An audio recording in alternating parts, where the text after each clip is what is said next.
Welcome. Let's make Daniel a co-host. Matt, what's up? Anthony, what's up? Okay, this seems really delayed. Holy cow. There we go. Yeah. What's up, dude? Yeah. We missed you last week. Yeah, man. I'm actually in the middle of moving still today. And that's why I can't join with my profile. So it's just I'll be the talking JavaScript Jam head today. Yeah, you will. You're talking microphones. A microphone speaking into the microphone. Right. Mike, what's up? Welcome. Hey, how's it going, everybody? Yo, What's up, Danny? Daniel? You should get Mike up here if he's interested. Hey, Mike, Yeah. will be a co-author on my book. I invited him to speak. Your book. Well, okay, what's the book we're talking about here, Anthony? Yeah, I'm writing a Redwood book, and I'm thinking of adding a co-author to help me with. What's up? Hey. What was that about being a co-author? No, I was saying I'm thinking about adding a co-author for my Redwood book to help me finish off with like looking at like where it is and what still needs to be done to complete it. I'm just like, oh God. Oh, wow. We should maybe talk. The editing's been Yeah. really easy. It's been pretty simple. They send me a chapter once every other month and Cool. Yeah, if you're interested, we'll chat. We'll chat offline about it. yeah, let's talk. My plate might be a little full, but Yeah, let's exactly. get some That's details the either problem. way. We got to catch up either way. Cool, mate. What's up, Jen? Yeah. What's up, Jen? I invited her to speak as well. There we go. Cool. Hello. Hey. All right. So we've got several people in the room now. I'm sure more to be joining as we're talking, but welcome to JavaScript Jam Live. Everybody knows that's here, how this rolls. But yeah, every Wednesday at 12 p.m. Pacific Standard Time, we jump on here and we talk about everything and anything JavaScript and or web dev related, and have a good time doing it. And whether you're a beginner or whether you've been doing this for a very long time, we love to hear from everybody and anybody. In fact, actually, that's where we get the most value typically and have the most fun is when the audience is contributing too. So if you feel the need to ask a question or you want to partake in the conversation at hand, please feel free to request to speak and we'll bring you up. No problem. We would love to hear from you and get the conversation going. So anywho, anybody have anything new that they'd like to bring up and or discuss? And just got a couple of little blips that we don't necessarily have to discuss, but I just think they're cool. Let's hear it. JS2 is out. What JS2 is now, and they've pivoted fully to be like a Next.js toolkit. So that's cool. And just like the Expo people have been shipping like crazy. If anybody's into React Native, they like caught up being behind on. So Expo is an everything system for React Native, and it includes React Native in it. And their SDK was like parallel with React Native versions. It fell behind a lot. And then they just recently rapidly caught up and added a bunch of other great stuff into it and improved their application services. That's really exciting for anybody in the React Native space because they just make React Native like even more awesome to work with. Yeah, Expo has been on my list of things to check out for a while. Like every now and then people bring up when's Redwood going to get React Native support. And the conversation inevitably goes to, if we can figure out a way to get more of an Expo, that would be the dream. So I mean, that we're trying to get in communication with the team, get some like collaboration going there. So you built apps with Expo? Oh, tons. Like our company like uses Expo for all of our React Native these days. And so if you need like info on Expo, talk to me anytime. But we've been developing React Native for years, but like when Expo was new, it was great, but it didn't like fit certain complex use cases. And now that's a thing of the past. So you don't have to eject as much. That was kind of the main thing. You have to eject for things that were like anything that needed to actually be native. So it was like it was getting part of the way there, but not all the way. It was trying to defeat the purpose of an all-in-one toolkit. Yeah, that's exactly what I was going to ask, because the injection process, moving away from Expo was pretty miserable a few years ago. Yep, it absolutely was. And now that problem is, as far as I know, is long gone. Like I can't remember the last time we had to eject something. It was probably years ago. We ship apps with Expo and it doesn't, like, they have two different workflows. There's like a managed workflow and a non-managed workflow, but regardless, like you could still leverage all the features that Expo has and the libraries that they have without having any blockages in your app or restrictions. It's become incredibly fine-tuned. Nice. That sounds awesome. I always loved working with Expo. I just running into the situations, having to deal with ejecting. It just puts a damper on the life cycle when you're going through it. Absolutely. But yeah. So I'm curious, we don't ever really talk about specific use cases and where you're being like, people are working on different projects. Where do you see React Native being used pretty commonly these days? Like, what kind of use case? General purpose, like really for everything. We've worked on apps that are everything from pure greenfield, brand new apps to like inheriting like existing code bases and scaling them. Seeing health tech, insurance, media. Like we did a React Native app for the Wall Street Journal. There was another one that we worked on, the Axios app, not the Axios JavaScript library, but the news company. And Yeah, they just got bought out for a ton of money, didn't they?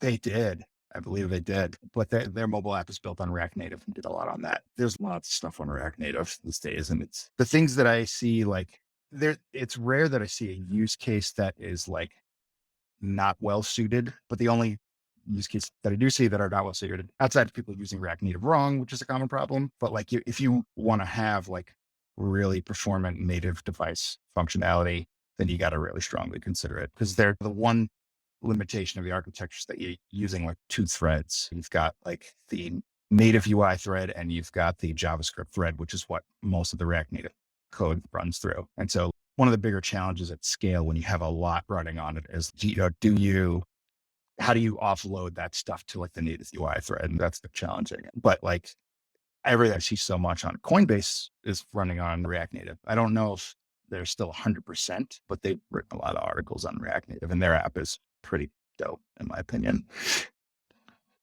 Oh, Discord too. Discord, I think I forget. I think at one time they were both React Native and now definitely the Android is. I forgot what the iOS one is, but they have some React Native write-ups out there. I went off of a tangent. I can rant about this stuff though.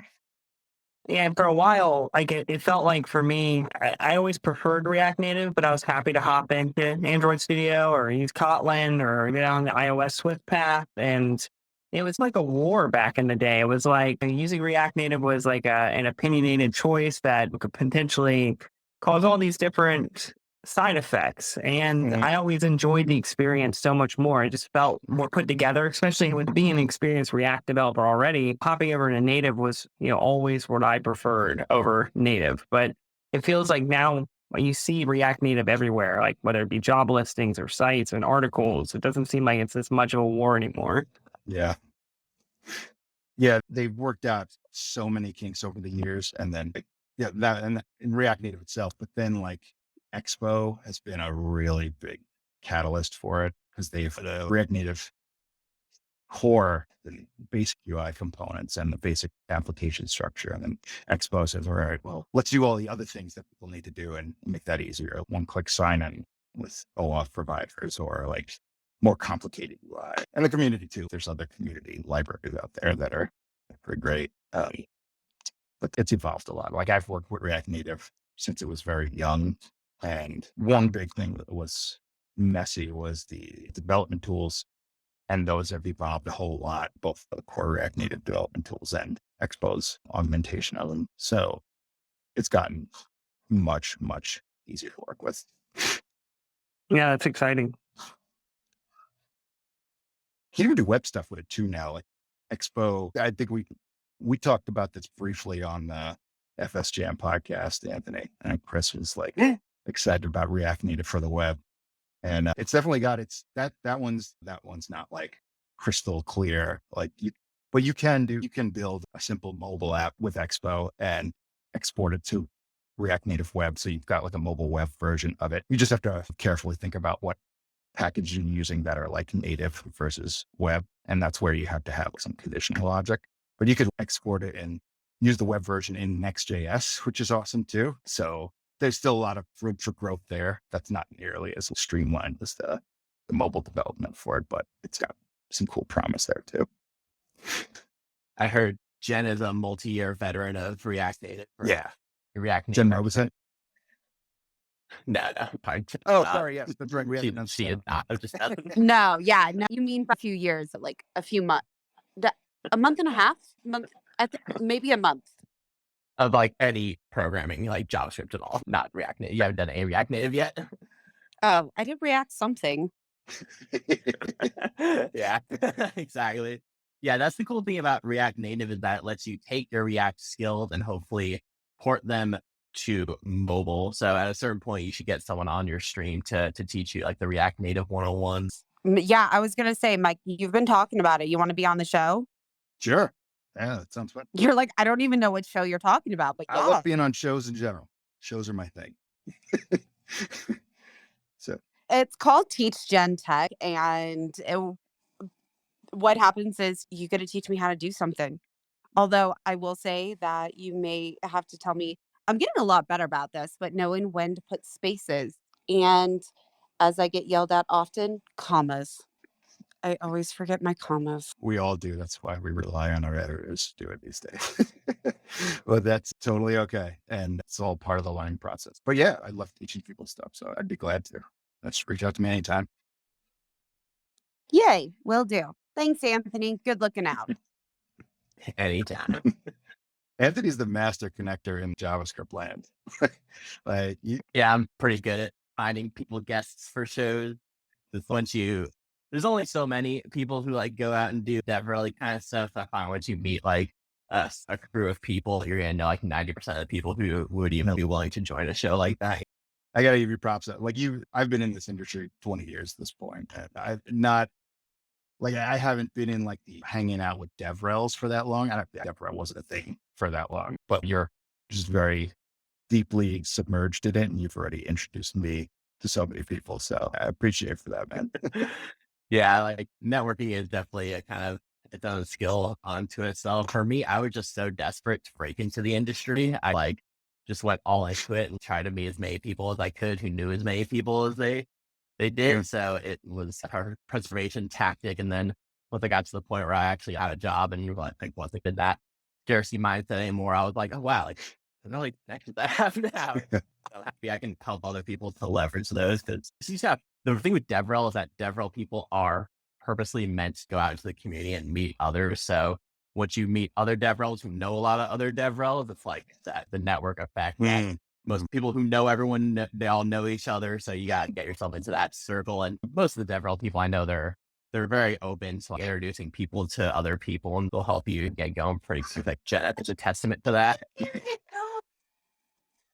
It's true. I like to say that I'm the DevRel for beginners to give them some advocacy until I get a real job. But yes, there's so many people that I'm like, oh, you do know who they are. Yay. There's not a lot of times that I get to say, do you know this person? And at least one of the top 5, the other person will know them. Awesome. Got the spear. Oh, there it is. Yeah. No, it was like choppy and I couldn't tell if she was done talking or not, but yeah. Awesome. So good to hear all the wonderful connections being made. Yes, DevRel is a even more up and coming conversation. It's like continuing to grow by leaps and bounds, especially the last just couple of years. I feel like lots of teams are growing out and focusing on that piece of it very specifically when it comes to developer advocacy or developer relations or whatever you want to call it. Yeah, it's exciting stuff. I think it's a really interesting adaptation to essentially understanding your tribe, right? Like in marketing world, that's how we've always thought about it. But DevRel is essentially, it's a different take on the same thing. I think it's really cool how they've really developed an entire culture around the tribe. And I love hearing Anthony come in and talk about how the networking and how everything is happening currently in the space. It's definitely like a true testament to that philosophy of marketing, of really like dialing into who actually cares and loves what they're doing and understands the ecosystem and space and how it's growing and helping people along their journey to make decisions. Absolutely. Providing that value is a big piece of everything. If you can provide value, then, there's so many different byproducts that are going to just really make the difference in everybody's journey and your own, obviously. It's awesome. Love to hear it. Cool. Lots of great talk there. We're almost halfway through here, but lots of great talk there on React Native and all the wonderful things that it has to offer.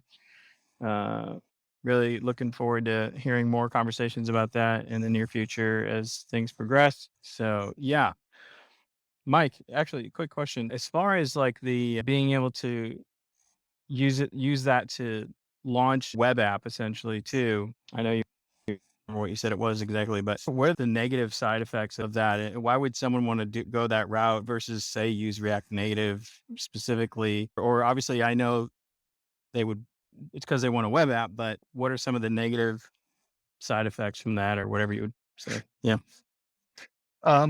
Yeah, so there's a pro and con, there's trade-offs and like everything in tech. The dream for many companies that have an application is you've got feature parity on every platform. If anybody who had a software business had a magic wand, they would want one code base and you write everything once and it deploys and it works exactly the same on iOS, Android, Apple TV, Apple Watch, desktop, and everywhere. Ubiquity. Of course, it doesn't work that way, but React Native and Expo, like they have these 3 platforms. iOS and Android, they've gotten really good at the parity. It's pretty close to write once and deploy to both. The web version is the one that isn't. And the same reason you'd want to do it is that, if you've got functionality that's simple enough and you want it to just work really well as a mobile web app, then you can have that feature parity between the native and the browser version, and you can market those and gauge users a little bit differently. The downside, which is what your real question was, is that, or the downsides I know about is that number one, you can't just take a already built React Native app that uses a lot of native plugins and just deploy it as a web app. It's just not going to work. If you use a React Native plugin that relies on non-JavaScript code, so it has native binaries for iOS and Android, that's not going to work exactly as you expect on React Native Web. So you'd have to have some conditional, which React Native does make really easy, but you'd have to have some conditional logic for handling that differently. So for example, let's say I use a UI component like magic checkbox, if that exists. Sure. And I'm just making up something. I haven't, but no, like it's fine. let's just say you pull in a React Native library for a magic checkbox that's really cool and animated, and you use it in your React Native app, and it works fine on iOS and Android, but it uses native code for both of those platforms.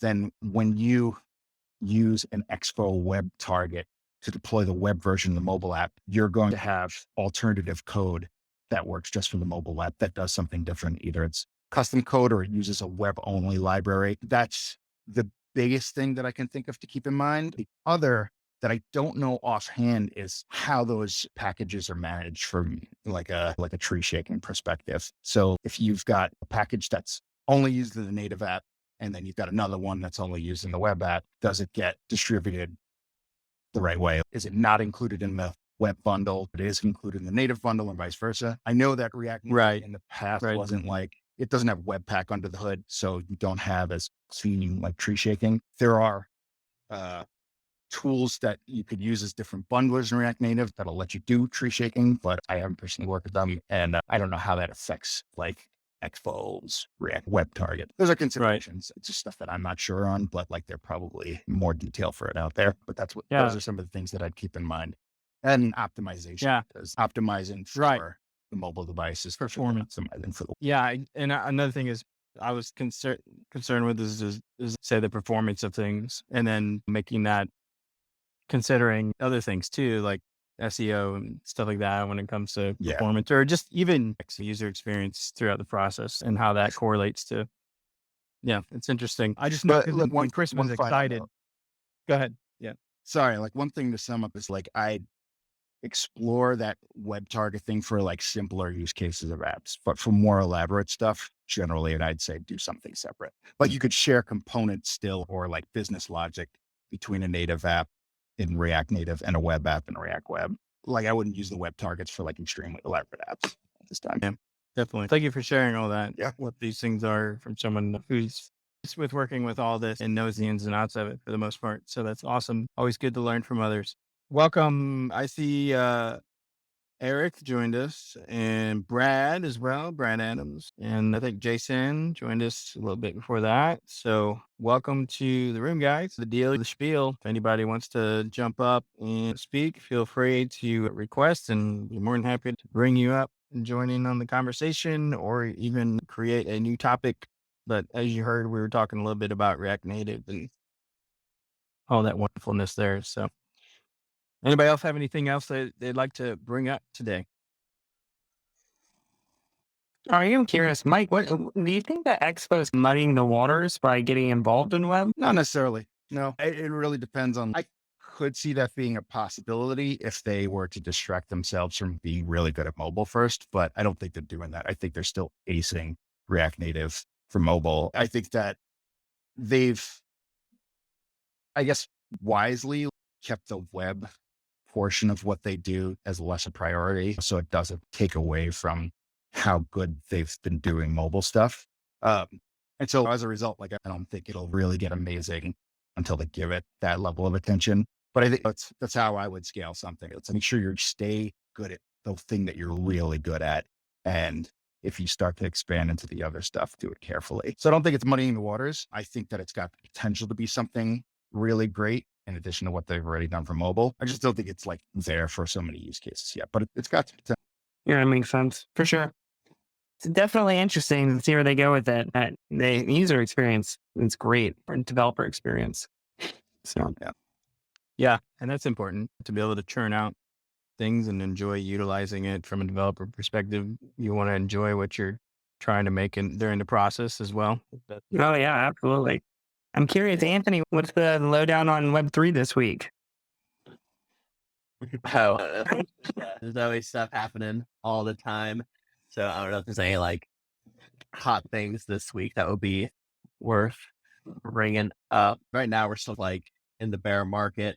So people are just like heads down building, it seems. But the big thing was Tornado Cash that happened, where it's like a system that allows you to move funds anonymously, and it got shut down because of fears of it being used for like money laundering and stuff like that. So there's like a huge crisis of conscience among people, whether to go along with that or to push against it, and what it means for the kind of state of crypto, because the point of crypto is to be outside of the control of governments and things like that. But at the same time, companies like Coinbase obviously need to operate in a country with complying with laws. So that was probably the most interesting thing that happened. I think that it almost helps make the case for crypto when stuff like that happens, because a lot of people, when you talk about crypto and why it's useful, and they'll be like, well, like, I'm not doing anything wrong, and I don't really have an issue with complying with government's laws and stuff like that. And I think that's a good take. But at the same time, that's like a take that you can only really make when you live in a first world country with a government that has sound laws and Right. respects the freedom of their citizens. Yeah, it's more of a political argument than anything else. So I try not to dive too deeply into that. It's funny because like I typically don't see anything on Hacker Noon come out about Web3. Every once in a while you see an article here or there. But of course, like the big highlight article of the week was around the end of blockchain is near because quantum computing is speeding up. Of course, they go that direction. Yes, you could say the same thing about literally any system that uses cryptography and encryption. The whole point of quantum computers that it'll allow you to speed up computation. So you could, the thing that makes encryption secure is that it's like a math problem that would require a computer like millions of years to like solve. So if you create a system that can do math problems a million times faster, then that may break all the encryption. So I think that's not a fear that is like specific to blockchain. It's more so for anyone using encryption at all. But I don't think I would rather have a whole bunch of quantum computers, and the tech itself is still decades away. And by the time it gets here, it has those capabilities. We could build new blockchains that are quantum resistant, and that, because you just have to use different algorithms, because the algorithms that we currently use are based on like factorization, and that is what's going to be specifically solved by building a quantum computer. So it's just like a happy accident that quantum computers happen to break what's going to be the thing that makes encryption possible, but that doesn't mean we have to write our encryption this way specifically. No, I for sure. And like I've went down the quantum route as well. And like when you go through and read, like the article specifically focuses on why it's the end of blockchain. And I thought that was an interesting take on it. Let's not talk about cryptography or anything specific. Like, this has to be the only reason quantum computing is coming around is because it's going to be the end of the blockchain. And I thought that for a hacker, it was a very opinionated piece. And I just thought it was interesting how they highlight it, because they never highlight Web3 content. And of course, that was the one that they chose to go with this week. Qubits being the end of the blockchain. Yeah, it doesn't surprise me because that's something that's going to get clicked. This is why I don't read much tech news. Yeah. Makes sense. Hi, everyone. Thanks for adding me. I had a quick question for Anthony. Hey, Anthony. Hey, are you familiar with this guy? Goes by the name of Banteg, Banteg, and he has like a rabbit avatar, which is like purple hue with like red eyes or whatever. And now currently it looks like it's hard to describe, but I'll post you the pic. Anyways, he posted this thing and I didn't know whether to like it. And first of all, I don't know if it's going to get me in trouble, but second of all, I almost don't know what it means. But he says, if you rush to code compliance solutions this week, this is for Fed3, Web3. He says, if you rushed to code compliance solutions this week, I congratulate you on unveiling your inner Fed. And it has that meme of the guy walking with his girlfriend looking at another girl, like, ooh, looking away. And then his girlfriend's mad. And it says unexplored narcware tech is what he's looking at. And he's an Ethereum engineer. And then the censorship resistant permissionless tech is his girlfriend. So I don't know. I could see him. I didn't know. Yeah. I didn't know if you could. Are you able to? Do you know? What Teddy? Yes, exactly. What he's. Yeah. Oh, it's almost certainly the tornado cache thing, which I just mentioned, because the kind of narcware tech is like, are you building a system that's, if someone does something illegal with it, will allow you to immediately turn around and give that person's information to the authorities? So this is why I say, like, it's a tough thing to answer, because it's a question of how do you feel about the authorities in your own kind of jurisdiction. Like, sometimes that'd be a good thing, sometimes that'd be a bad thing. It's not really a simple solution, because I think that there are countries where there are governments that you don't want to actually comply with because they're not doing good things. I don't think that's necessarily the United States government. That's the context of what he's referring to. I'm not going to take like a strong stance on whether we should be either going towards the stuff or going away from it. I think that for me, I'm more interested in giving people more freedom in their choices and tech and things like that. So I think that's usually a good thing, but that doesn't mean I think that we should ignore all laws and everywhere in the world, that laws are bad. I don't think that it's a nuanced conversation. I guess he likes to write in Python, and he hypes this framework called Vipeware or something, or Viper or something like that. I don't know if you've heard that. Yeah, Vipers, I think, is the competitor to Solidity, is like a language for writing smart contracts. Okay. Yeah, I imagine most people in the audience probably don't really care about any of this stuff, honestly. Yeah, probably not. But just as a tangent off of the Web3 discussion. Yeah, no, for sure. Yeah. No, that's great. Great question. And yeah, I don't know how many times I've seen that. CEO just hopped in, by the way, with Mark. Take Shape was a competitor for the last company I worked for, stepped in. They built sweet GraphQL API mesh tech. Nice. Yeah, that meme, I think everybody has seen that meme with something. I knew exactly what you were talking about when you said it. So that's funny. Yeah, for those who just stepped in, welcome to JavaScript Jam Live. This is where we talk about everything and anything JavaScript, and even web dev related, even Web3 stuff, all that. Yeah, it's good fun. If you are new or you've been doing this for a long time, it doesn't matter. We love to hear from everybody. So feel free to request to come up and speak, and you can join us up here and ask questions. Or yep, what's up? I'd be curious, Jen, what it was like learning Python. You just did Python on one of your recent streams. I feel like this is the entire reason that even if I want to tune out, I like need to pay attention, because Anthony will just like randomly bring me up. What? Yeah. I was going to say, before I go into learning Python, I submitted my first PR and I'm very excited about that. So I thought I would share. Yeah, tell that story. How did your first PR go? Oh, that was confusing. I think that's a big reason why I haven't looked into open source yet, because GitHub was confusing in the fact of not wanting to break their content and then being able to clone it and on my own computer. It just didn't make very much sense. But I was watching, what's his name? B Dougie. Right. Why I was spacing it, I was like trying to mix them all up. I was watching his stream yesterday, his Twitch, and I was just like, no, I want to do one. This looks fun. And I'm like messaging Ben and I'm just going, how do you even do this? So Ben showed me really quick and I was able to submit it. And I was very excited because it's not as complicated as I once thought it was. It's just going to take a lot of repetition, as does everything. But to answer your original question, how was learning Python? It was complicated.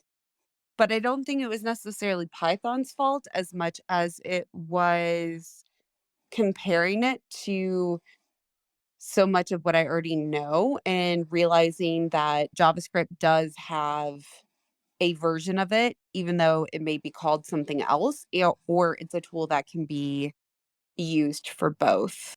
Yeah, I haven't done a ton of Yep.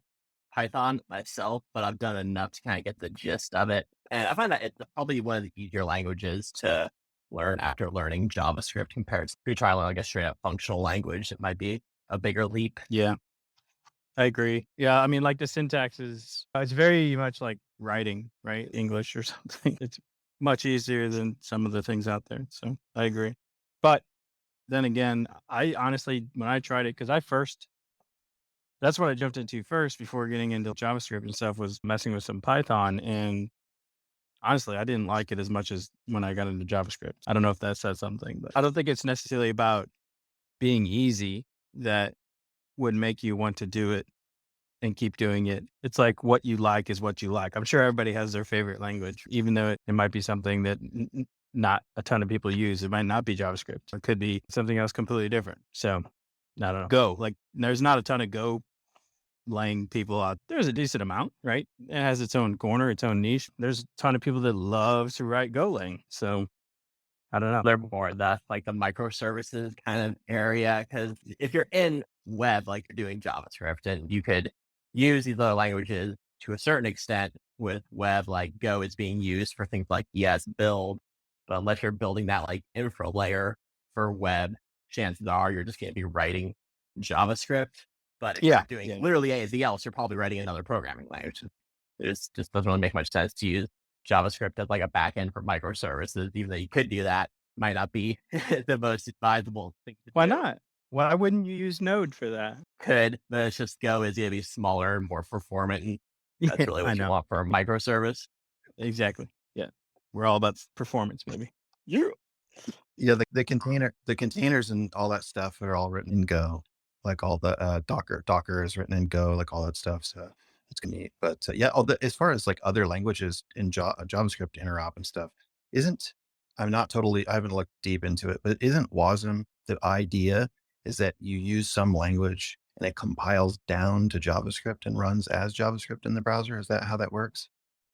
Basically, it compiles down to a type of assembly language that makes sense to the browser, which involves interrupt with JavaScript, I think. But the main idea is that you could just write another language for a client side application. So the most popular one being Blazor, which allows you to then write C# in the browser. And yeah, I've been hearing more people talk about Blazor recently. It seems like it's starting to pick up steam, which I think is cool. I like other programming languages. So I think it's great that more options are available for people who want to write things that work in the browser.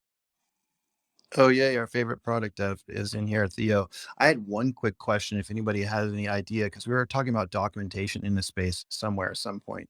And I found this neat tutorial from Wascript on Fast API, speaking of Python, and it auto documents your like gives you used to be called Swagger Open API, gives you that whole Swagger documentation based on your when you write the routes and you write your API and stuff, and you have to put a little type stuff in there too, so it understands. You can't have an open API spec without some kind of typing. This is a string. This is a boolean or whatever, and it does that automatically. I was wondering if we have anything similar to that in JavaScript, or if there's some way that we can how like step send you can set up on top of a Yeah, I was gonna say GraphQL stuff like has that to a certain extent. I think that stuff like that is nice and better than nothing, but it tends to encourage people to just do that and then not write actual docs. And I think like an API reference is not what I necessarily consider documentation. I consider it like a subsection of the overall documentation, but I'm sure there's other tools like that for like REST endpoints for JavaScript. I'm just thinking I like, fully agree. I actually do really like open API Swagger doc type like generators. And I think that they don't get quite enough love in the JavaScript world because we had GraphQL so early. We just leaned into that and ignored the generator tools. There are a few things that do it, but I can't remember any of their names off the top of my head. I think that Nest.js has something, but there are no good reasons to use Nest.js, and that certainly wouldn't be one of them. But yeah, I could probably, if you Google searched it and named 3, I could probably tell you which ones I've used, but I can't remember off the top of my head which ones I like. yeah, How's that new I web was just theme thinking go about for you, Theo? Oh, it's life changing. I feel so much better. I was just thinking about the shortest distance between 2 points and like the laziest path possible to even jumping into something that's totally unfamiliar or irrelevant just for the sake of letting it do a task for me so that I can get back to really what I want to do and looking at whatever it's called. I thought it was fast, but I thought it was RapidAPI, not it's Yeah, fast API, something like that, that auto documents. If we had something on a JavaScript to the auto document, you go, oh, okay. So Theo was saying that Nest has that. I wonder if it would also be used to almost be worth jumping through the hoops of Nest just to get that auto documentation and then see if you can like reverse engineer it to put it in something simpler. Real crazy thought. What if you didn't need to do that because the types of your API functions were inferred off of the API itself using something like GraphQL or gRPC?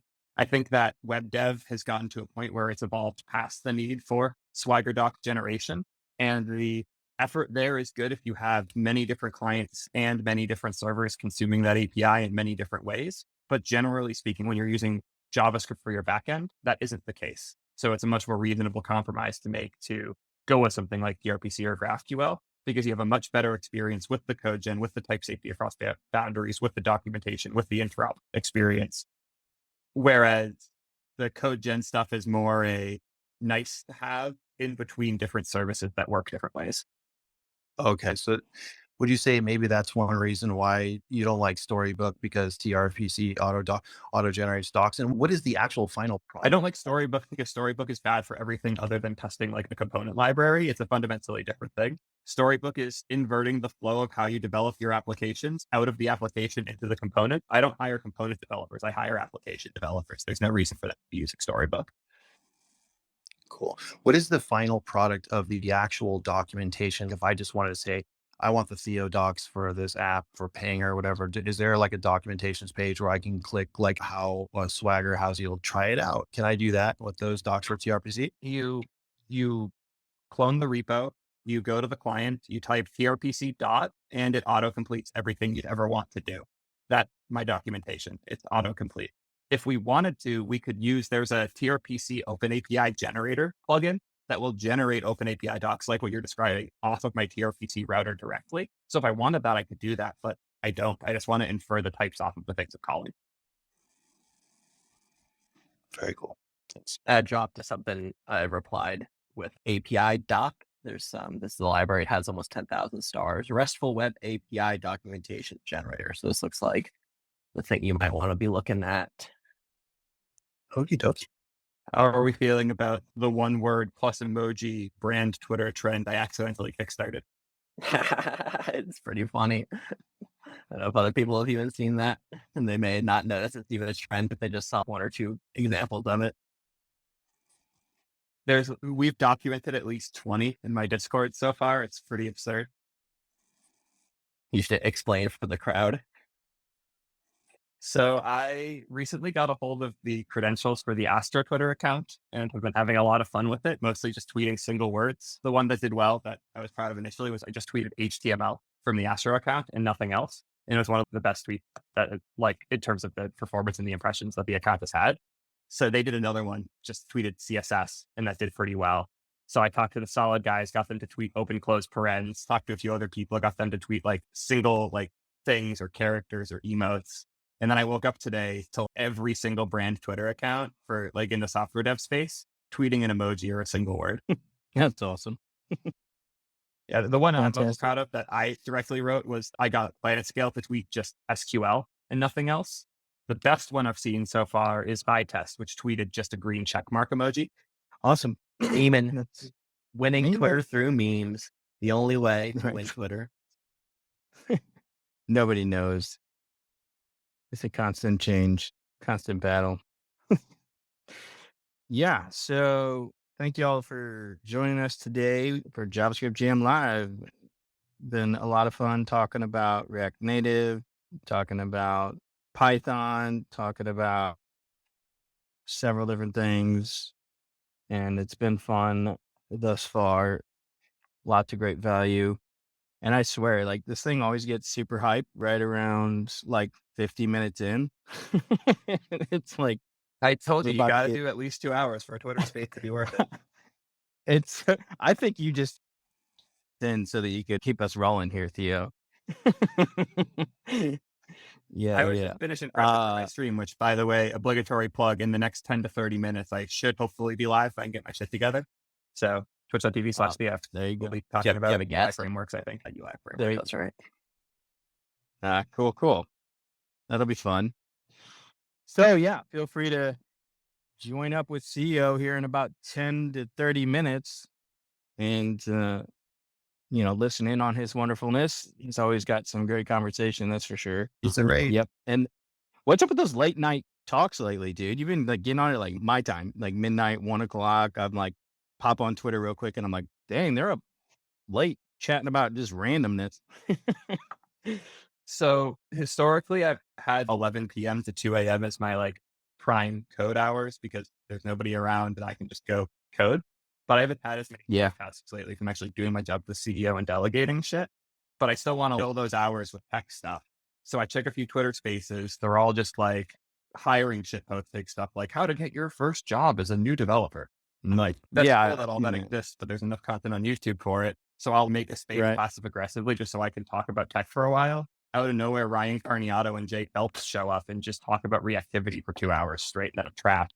But yeah, that's what's been happening is I make a space so I can talk tech for a bit. People who I worship show up and talk about way cooler things, and I just sit there and smile until 1 in the morning. Nice. Yes. That's how you roll. Cool, man. That's good. Awesome. Yeah, I wasn't sure if you started a new thing or what you were doing, but glad to hear it. Oh, one Working thing out before I well. forget, you're on the Roadcaster 1, right? Yeah, I am. Are you using the line in or the Bluetooth for your audio to your phone? I have option for both. I tried line in, but actually I don't have RTTT. I just have RTZ, so it wasn't working properly. But so I've been using Bluetooth. But yeah. Good to know. The 2 doesn't support the line. End up having a lot of bugs with the Bluetooth. So I was a little disappointed that there's no option for me to do the line in because that tends to be more reliable. But actually good to hear you've had more problems with that than with the Bluetooth. So I'm a little relieved in that sense. The one issue I Yeah, have the with Bluetooth. 2, it's such a good device. Oh, I love it, man. Yeah, I want to get the 2 just because it has the plugin for instruments too. And I thought maybe, I don't know, I probably would never use it. I just thought it'd be cool to have it. But then again, I think the main reasons to get the 2 are you need the preamps and you're tired of lugging them around and you might need more than one. Yeah. Like the fact that you could have 4 like SM7Bs plugged into that without any preamps or any external processing is absurd. And if that's the reason you're getting it, it's worth it. Almost anything else, and I think the 1 is fine. Yeah, I guess no cloud lifter needed. So yeah. Yeah, the built-in That- pre's are insane. I am very impressed with the quality of sound I'm getting out of them. I didn't think I would be because I'm so picky, but it sounds slightly better than Cloud Lifter. Yeah, Daniel has the 1 as well. But Daniel, do you have any preamps on yours, or you just? I did not get any preamps. I just bought the first version. The second version wasn't out yet. Otherwise, I probably would have got that one. Same. Yeah. What's the mic you're rocking though? Right now. I have the Rodecaster Pro mic. I don't really remember the exact one. Yeah, I don't know. I just bought whatever was recommended, the top of line ones for all of it. Interesting. I think that the reason that people weren't recommending the SM7B is because you would also have to add a preamp because the mic's just so freaking power hungry. True. But the fact that you don't now makes sure the best mic manufacturer for the Rode Procaster, which is funny. Before that was not the case. And like the only piece, like I own a lot of road gear, and the only piece of it I'm using is the Roadcaster. Pretty much everything else is aside in favor of other things now. But it's such a good centerpiece for all of that. I'm blown away. Yeah. That makes sense. It's funny how similar your desk is to mine. Right. Currently, I saw the picture of it. I was like, yep, I got my Dell vertical and I got my LG 34 in the center and then my Roadcaster on the right. All that. Yeah. So anyway, That's hilarious. For all the type. yeah. I'll let you guys wrap this up. I know you want to. I actually haven't connected my phone to it at all yet. Like that's the only thing I haven't done in general. Just haven't messed with it. Yeah. I don't know. I like it. That is the routing. It's pretty cool. Yeah, I actually like it because I use it for phone calls too. If I'm in my office, it's automatically connected to the Roadcaster, and I have the headphones on. I'll listen to music through it. I'll do all that. Like it's crazy how much stuff I use it for now. The only problem I had is I would listen to music or play a game on my computer and then be on Spaces on my phone.